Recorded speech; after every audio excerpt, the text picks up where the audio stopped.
Fala pessoal, bom dia. Hoje é dia de mais um bloco do Papo de Quem Faz com Valor. Hoje nós estamos aqui na STG, um escritório de advocacia renomado em Goiânia. Vamos entender um pouco da trajetória desse pessoal aqui, como é que eles fizeram acontecer e você, com certeza, vai conseguir extrair muito conteúdo desse dia. Vem com a gente.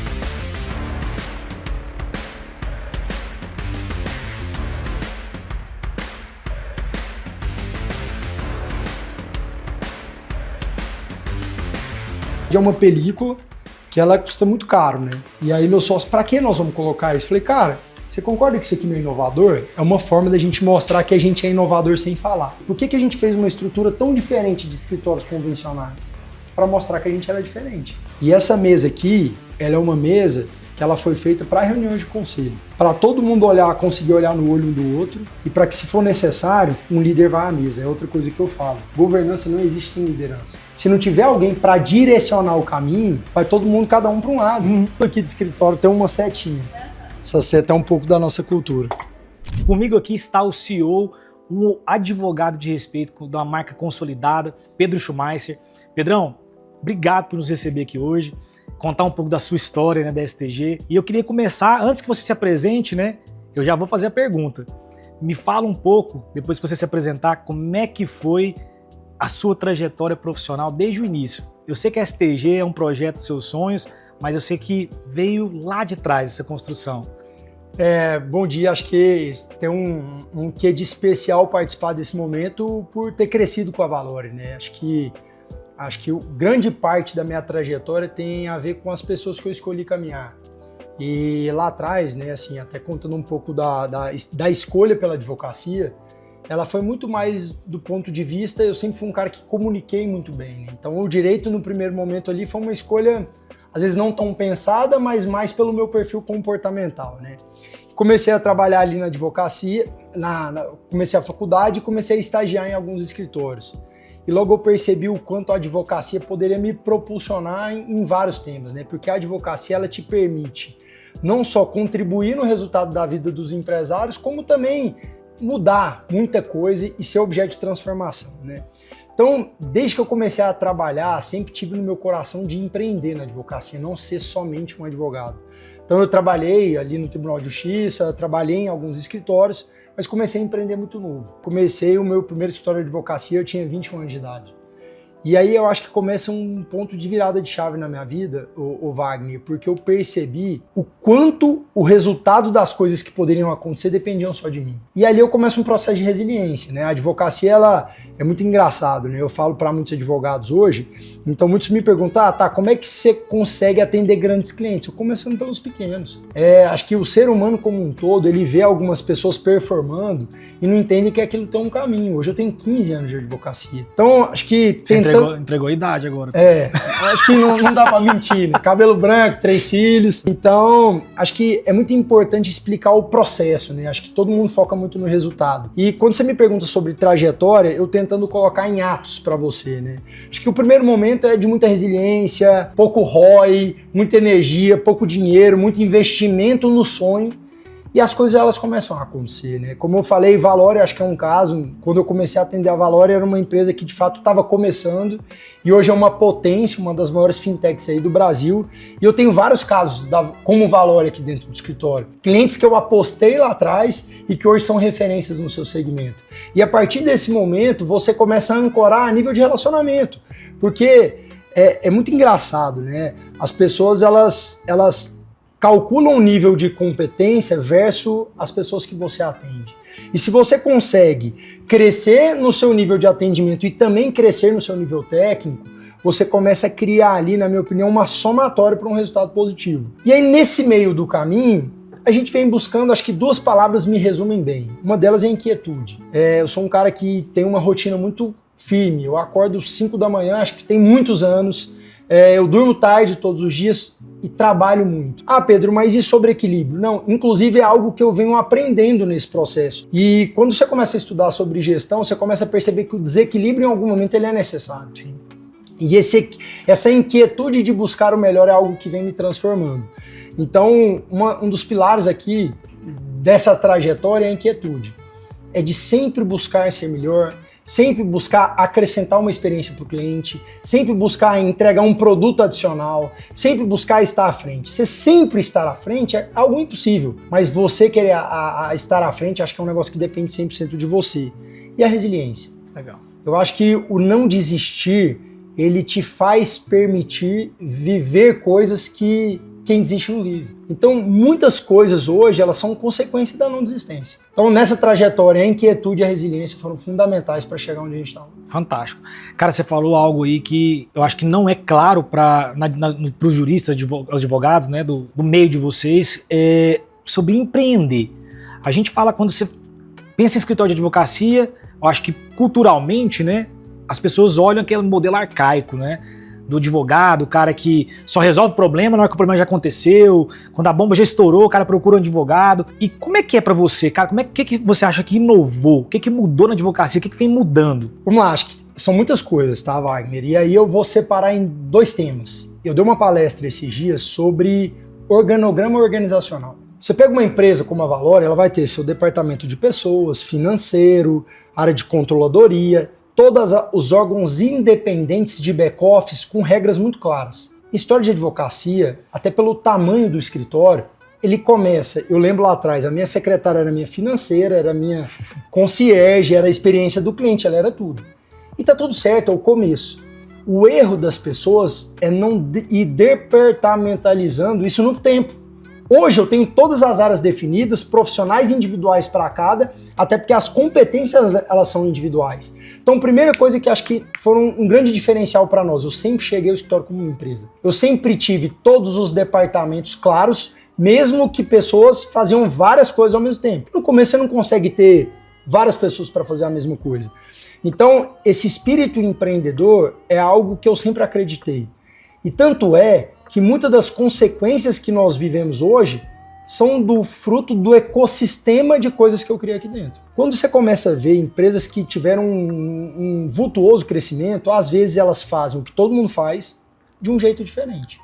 Então, do ponto de vista técnico, Wagner, seria muita prepotência da minha parte falar que eu sou o melhor história de advocacia, porque tem muita gente boa no mercado. Só que nós começamos a criar uma metodologia única de entrega. Então, em todos os nossos documentos, nós temos nossa identidade no relacionamento com o cliente. Uma coisa que para nós aqui é muito claro, o cliente é o centro das atenções. Então, nós temos um contato com o cliente muito próximo, nós somos amigos dos nossos clientes.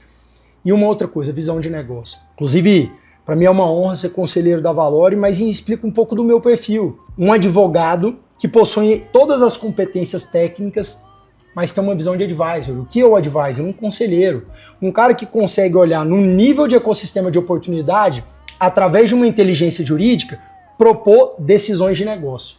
Então, uma estrutura organizacional muito clara, uma visão cada vez mais próxima do cliente e um skill de negócio muito enraizado de entender o que meu cliente precisa, eu acho que esse ecossistema de competências nos fizeram como um escritório diferente.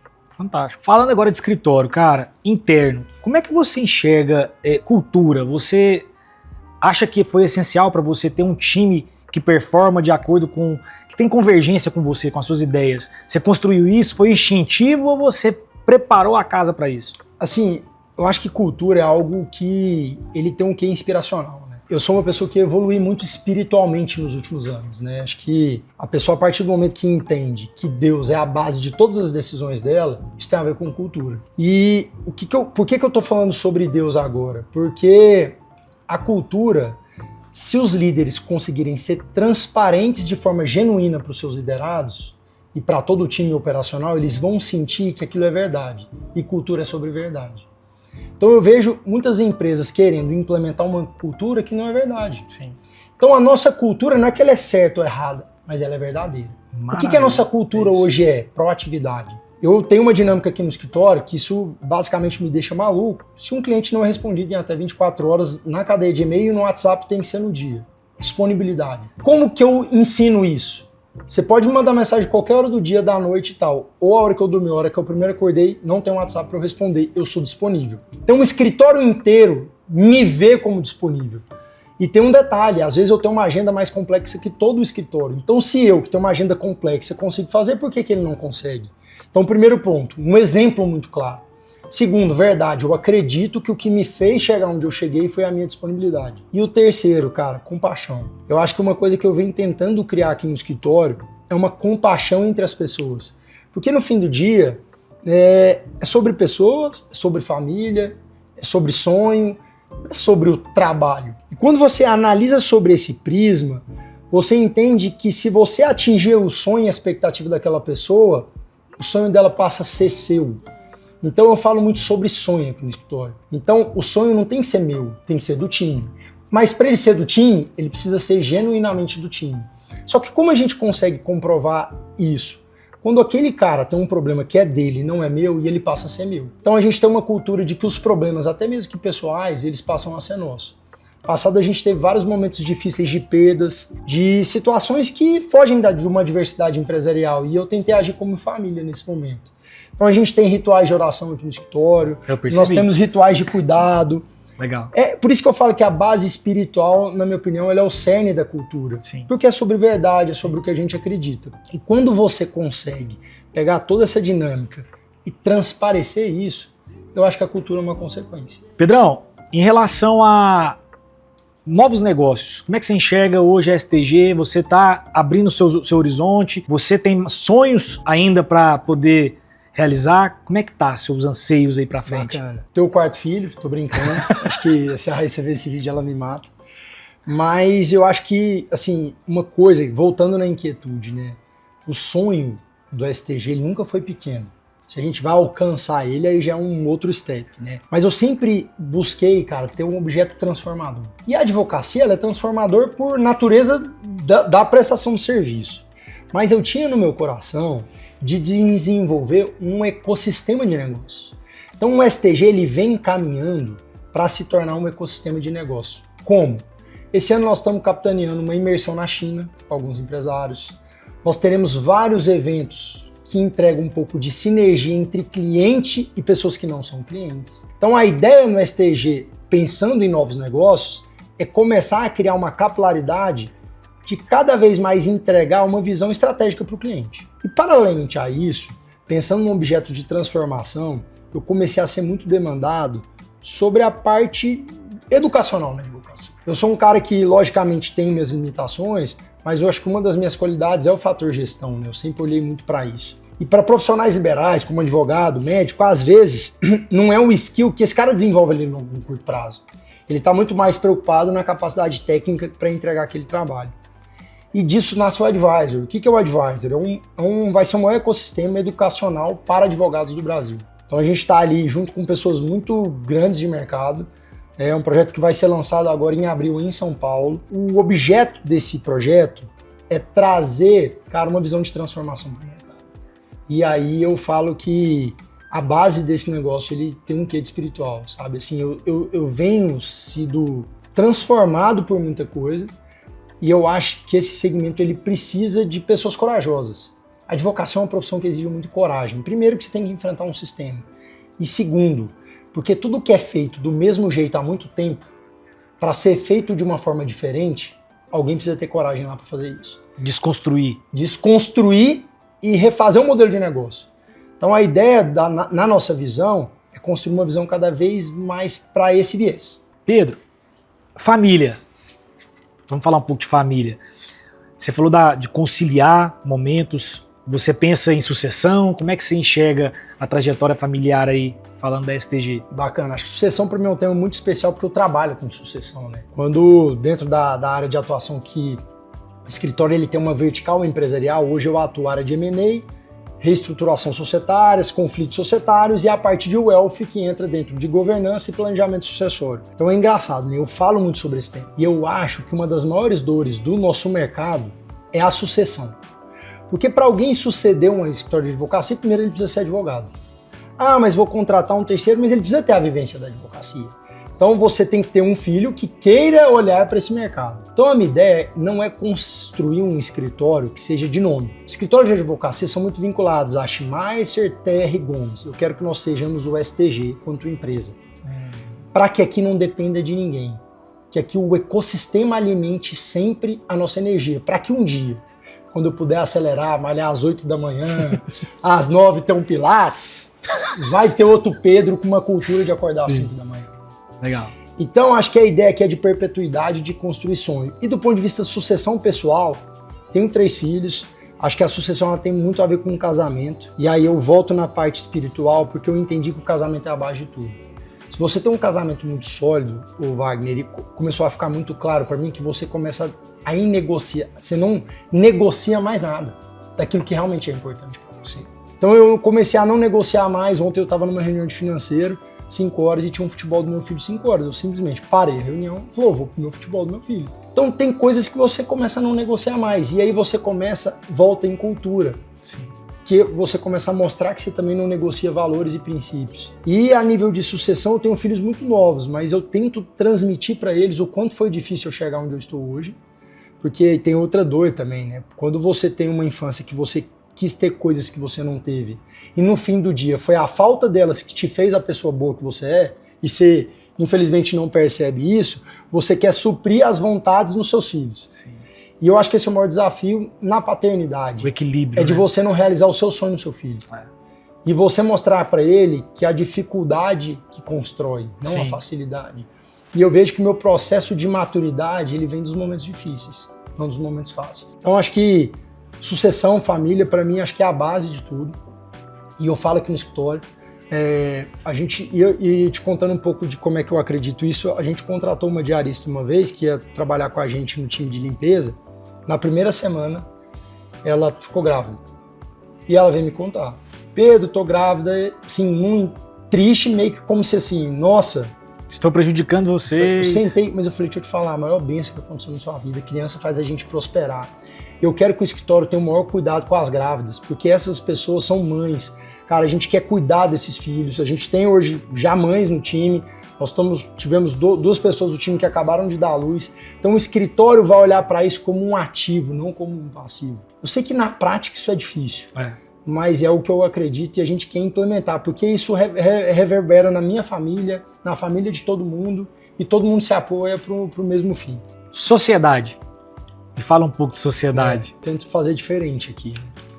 Porque assim, eu trabalho com essa área, né? Assim, a minha formação acadêmica é sobre direito societário. Sociedade, na minha opinião, ela tem a ver com propósito. Volto a falar por isso. Por quê? Se for só sobre dinheiro, quando vocês ganharem muito dinheiro, o negócio desconstrói. Exatamente. Perde sentido. Então, hoje eu tenho uma grata felicidade de ser irmãos dos meus sócios. Inclusive nas minhas outras sociedades. Então, acho que sociedade, e eu falo muito isso, como eu sou estruturador de sociedades, às vezes eu vejo algumas sociedades que os sócios chegam extremamente desalinhados e acham que é um acordo de sócios que vai resolver. E sabe, eu acho que é um grande diferencial mesmo. Eu consigo ser sincero e falar para ele que alguns alinhamentos não podem ser feitos só no papel. A gente precisa fazer na mesa. Então, às vezes, em algumas reuniões, eu provoco assuntos sensíveis, que você vê que um sócio não quer conversar sobre isso com aquilo. E se você tem uma inteligência de trazer aquilo de uma forma cautelosa, os sócios conseguem conversar, conseguem deliberar. E no momento do conflito, eles conseguem resolver, porque a regra vai estar escrita. Então, acho que sociedade é sobre clareza. Então, propósito, clareza, e a partir daí, definição de regras. Se as regras estiverem muito claras relativas ao que cada um tem que fazer, até o limite de cada um, e o que cada um tem que entregar, você mitiga muito o risco disso dar errado. Então acho que sociedade é um casamento. Como um casamento, ele exige muita paciência, espiritualidade, mas combinados. Eu falo que os combinados, eles fazem com que as sociedades, as amizades e os relacionamentos se perpetuem. Pedro, o que você aprendeu na sua vida que ninguém te ensinou na faculdade? Cara, eu vi uma frase que isso tem sido meu lema. Se você não consegue dormir no barulho, você não vai prosperar. O que quer dizer isso? A vida é um barulho. Você está o tempo inteiro disperso. Seja um problema familiar, seja um problema no escritório, seja um problema em alguma coisa. É difícil você falar assim, minha semana está perfeita, eu não tenho nenhum problema. O que eu estou querendo dizer? O problema são os barulhos. E se sua desculpa para a perpetuidade do seu negócio ou da sua vida pessoal é algum barulho, você nunca vai atingir nada. Então hoje o meu objetivo ele independe de barulhos, porque barulhos, na minha opinião, virou uma coisa óbvia da vida. e tentar fazer com que o barulho vire uma música. Acho que para tentar encerrar um pouco da minha fala é sobre isso. É a gente olhar menos os problemas e a partir dele nós criarmos as nossas soluções. Pessoal, fica aqui mais um bloco do Papo de Quem Faz com Valori. Agradecer você, Pedrão, por muita dica, muitos ensinamentos. Com certeza a sua história, cara, vai trazer muitos insights para quem tá nos assistindo, tá? E continua com essa trajetória, cara. Tenho certeza que você inspira muita gente, tá? Amém, obrigado. Acho que, igual volto a falar, para mim é um prazerzão, Wagner. Aqui eu tô do lado de um amigo, tenho um orgulho muito grande da nossa caminhada. Fico muito feliz de hoje ser membro do Conselho da Valori e o principal, tá? Admirar muito o trabalho de vocês. Porque aí, falando um pouco sobre propósito, cara, eu vendo vocês começarem, vocês com a mesma energia hoje, com a mão na massa, é isso que faz bolo. Entendeu? O mundo tá cheio de ideia, mas com pouca execução. E aqui eu não tô falando sobre gerações, tá? Mas eu vejo que a sagacidade de uma geração mais nova, mas com uma resiliência, uma experiência, é o somatório perfeito. Sim. Então também parabéns por tudo que vocês estão fazendo lá na Valori. Eu acho que é o começo. Acho que a Valori ela tende a transformar um mercado que é extremamente... Pensar que um mercado de banco, que era extremamente tradicional, que é um pouco até do que eu vivo na minha advocacia, hoje ser vivido por jovens que não vieram do mercado financeiro, do estado de Goiás, que por mais que nós sejamos centro, nós somos ainda o começo. Sim. Então, cara, é muito legal também. Então, vamos caminhar junto e parabéns pelo projeto. Obrigado. Valeu. Curta e compartilhe, ative o sininho para você não perder mais nenhuma informação dos nossos convidados que vão vir aqui participar do Papo de Quem Faz com a Valori.